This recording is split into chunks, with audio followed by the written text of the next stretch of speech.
Здравейте, аз съм Раца Бейби и добре дошли в моето ново видео и в моя YouTube канал.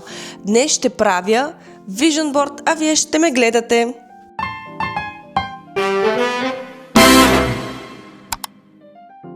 Днес е 17 декември и исках преди да приключи старата година, 2025, да направя Vision Board, като в едно предходно видео ви казах, че ще го правя с вас. Така че, сега ще ви пусна, за да видите какво направих вчера на 16. Днес е 16 и аз говоря носово, защото съм болна, предполагам чувате. И започвам подготовката на моя нов Vision Board за 2026 година. И Vision Board ми ще го правя утре, де факто на 17. Сега трябва да си подготвя някои неща, защото трябва да отида да си изпринтирам снимките, да отида да си взема рамка, защото този път искам да си го сложа в рамка.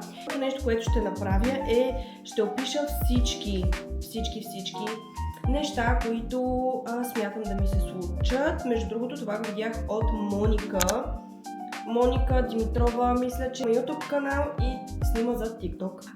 Преди съм си правила Vision Board с готови снимки, но от нея видях това нещо и затова сега като нея и аз ще си напиша първо нещата, които искам да ми се случат, след което ще намеря снимки, ще ги подготвя някъде сигурно на Canva и ще отида да ги принтирам, за да може след това режа и да си ги залепя, но това ще се случи на 17.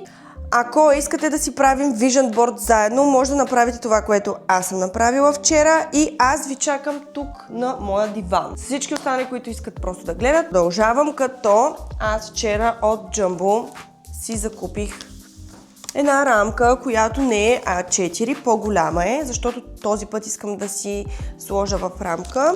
Също така си принтирах всичките ми желания, които първо си описах, разбира се, като аз няма да ви давам близки кадри на това нещо, защото все пак това си е за мен. Миналата година, сега ще покажа моя Vision Board от миналата година, който беше напълно импровизиран. Той вече не прилича на нищо, но това е моя Vision Board от миналата година. За да бъде наистина ползотворно и така по-момичешко гърли, ще си сложа една маска на BioDance.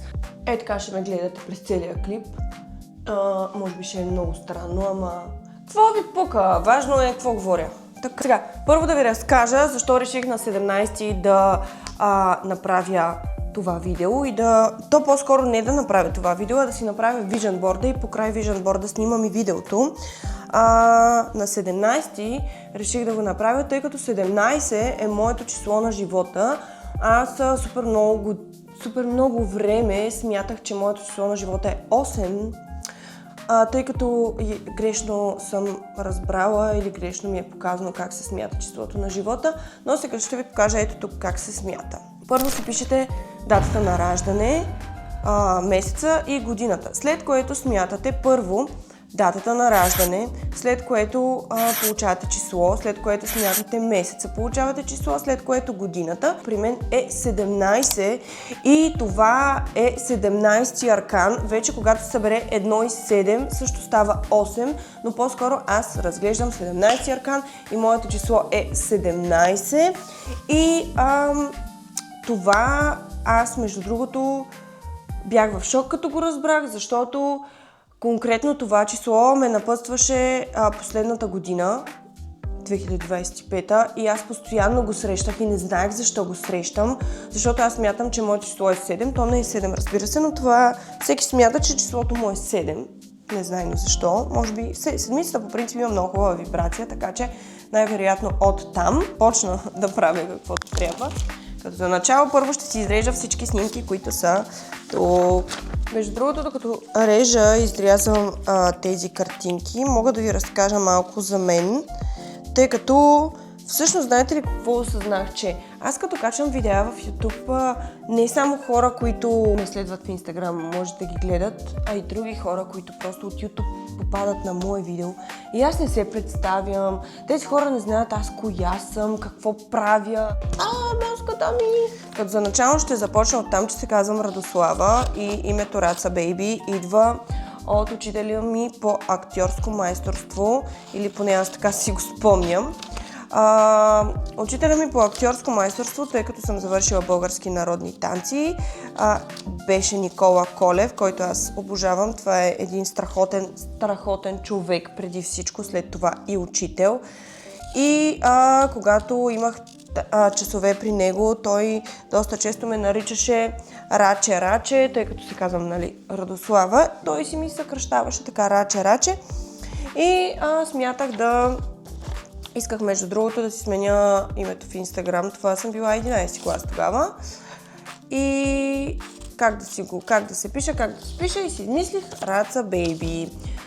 Това може би е горе-долу тогава, когато Ивка Бейбе си е написала името и си е сменила и тя, но не идва от нея, честно казано, идва от съвсем различно нещо, което за мен, между другото, е доста сантиментално. Според мен, даже господина ми по актьорско майсторство, това въобще не си го спомня.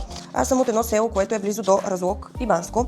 И когато бях на 13 години, учителя ми по танци реши, че аз ще уча в София. Представете това какъв стрес за моите родители. Но да.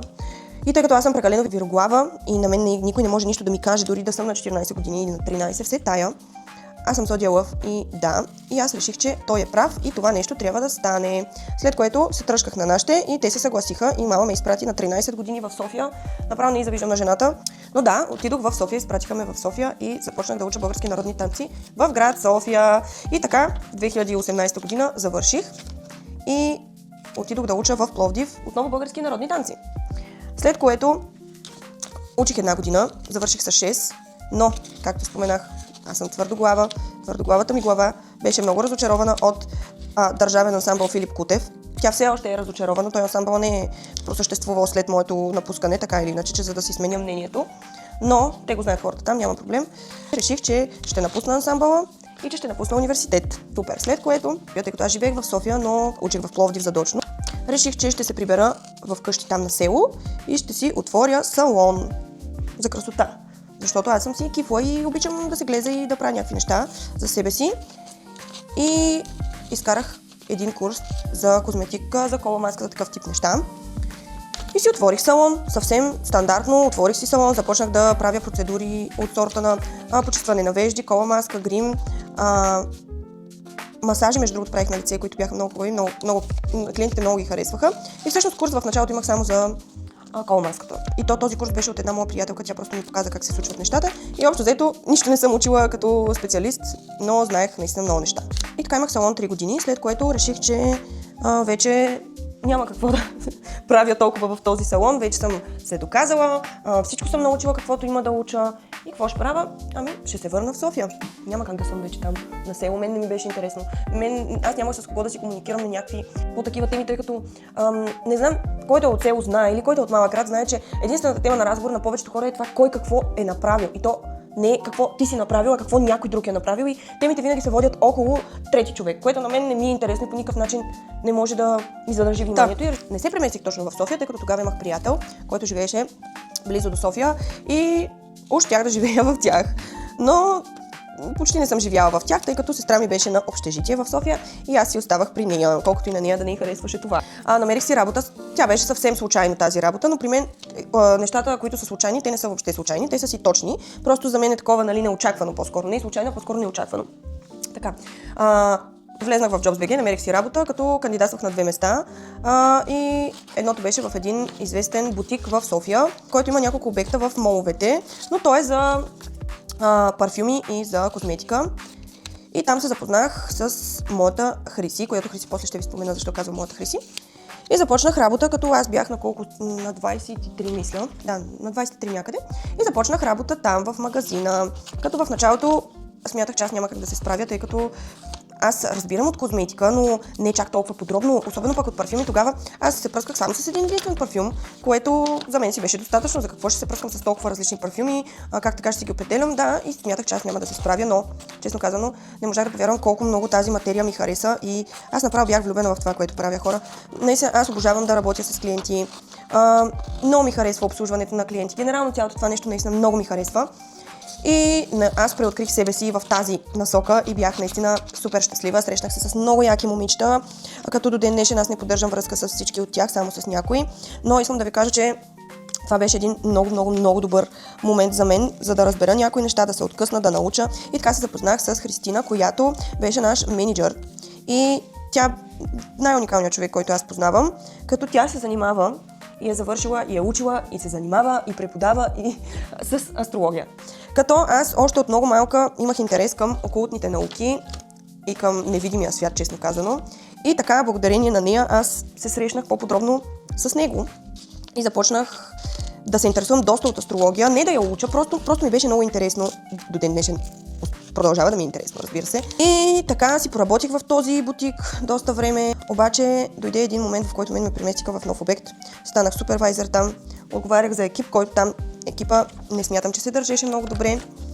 Те знаят. Ние тогава имахме конфликти доста. И аз нямаше как да отговарям за тях. Чувствах се доста зле. След което Хриси я освободиха от работа и така ние целият екип от предишния ми обект, в който бях, напуснахме.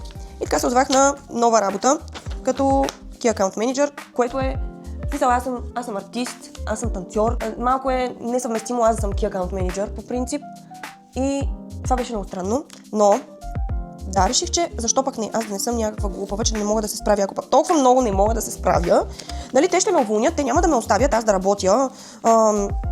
Просто е така, защото нали, им трябва някой да им съсипва фирмата, примерно. Нали, и аз смятах, че това ще стане, ако аз не се справям. Аз си бях казала, нали, освободете ме, няма проблем, ако аз наистина не се справим. Аз съм мисля рационално, според мен, и за мен не е адекватно, ако човек не се справя, той да стои във фирмата. И си поработих година и нещо, след което това много започна да ми тежи, тъй като аз не можех да изразявам себе си.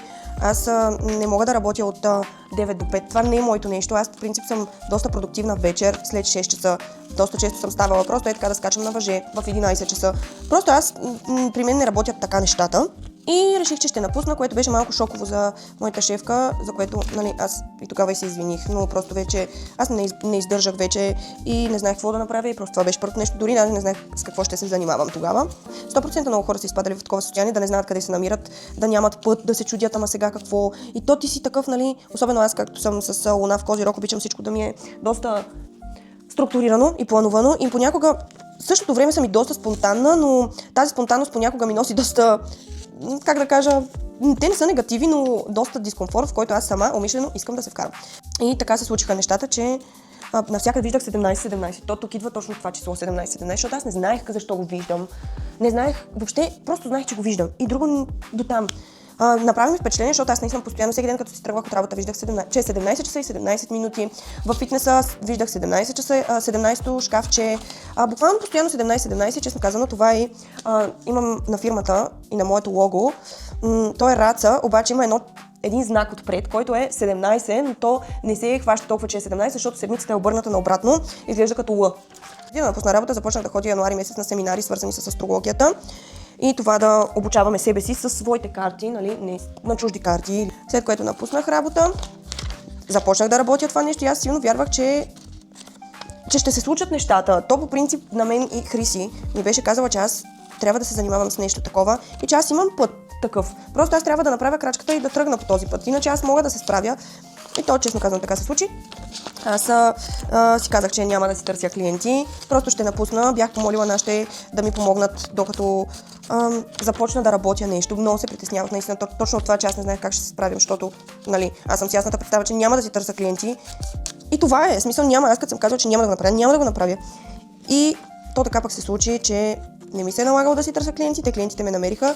Между другото, понякога ми пишат момичета, които ме питат как си намирам клиенти, защото, нали, като UGC, те не знаят според мен, че аз съм маркетинг специалист. И просто ме питат като UGC как си намирам клиенти и аз, нали, как да им кажа как си намирам клиенти, като аз никога не съм си търсила клиенти, просто покрай хората, нали, то не е имало нужда аз да писах веднъж в една група, но не беше моето, в смисъл нямаше ефект.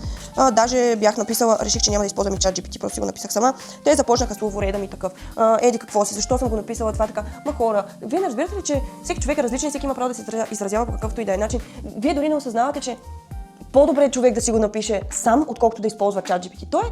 Аз работя с ChatGPT, аз използвам ChatGPT на ежедневна база, обаче вие не осъзнавате и не оценявате, особено някои хора не оценяват истинската същност на другите хора и буквално всеки гледа да те осъди за това каквито са неговите битки. Всъщност той да осъжда за неговите неуверености, не за твоите реално, защото аз реших, че ще си го напиша така и какво ми пука, при положение, че аз така говоря, нали, ще се срещнем, вие ще видите, хората, нали, ще видят, че аз говоря по този начин, словореда ми е такъв, нали, и точка.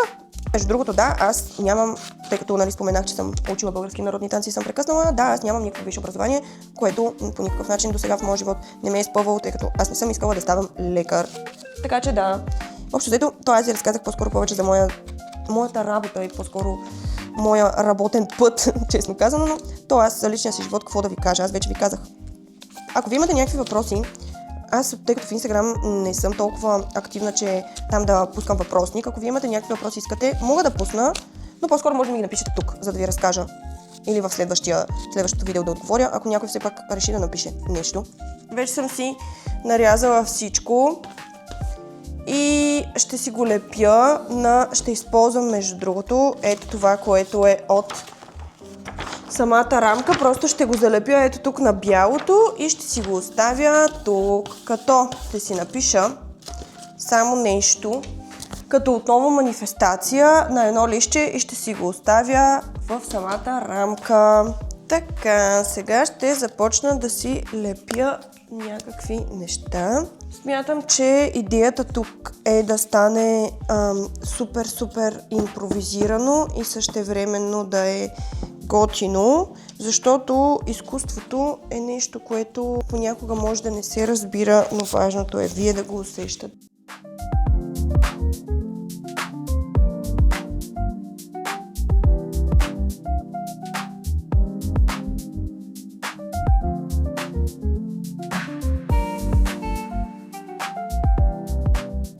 Реших, че ще ги наложа ето така, за да мога да преценя кое къде да слагам, защото те са доста неща.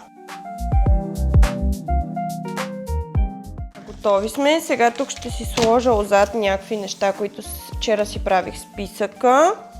Vision board-а. Ефектене. В момента снимам второто завършване на влога, но просто защото първото реших, че ще съм с маска. Сега реших, че няма да съм с маска и ще си го завърша така. Благодаря ви, че бяхте част от моето видео и че бяхте част от този процес. Ако ви харесват такива видеа, може да ме последвате или да направите каквото прецените, или просто да си бъдете живи и здрави и аз ви пожелавам точно това. Бъдете живи и здрави и ще се видим в следващото видео.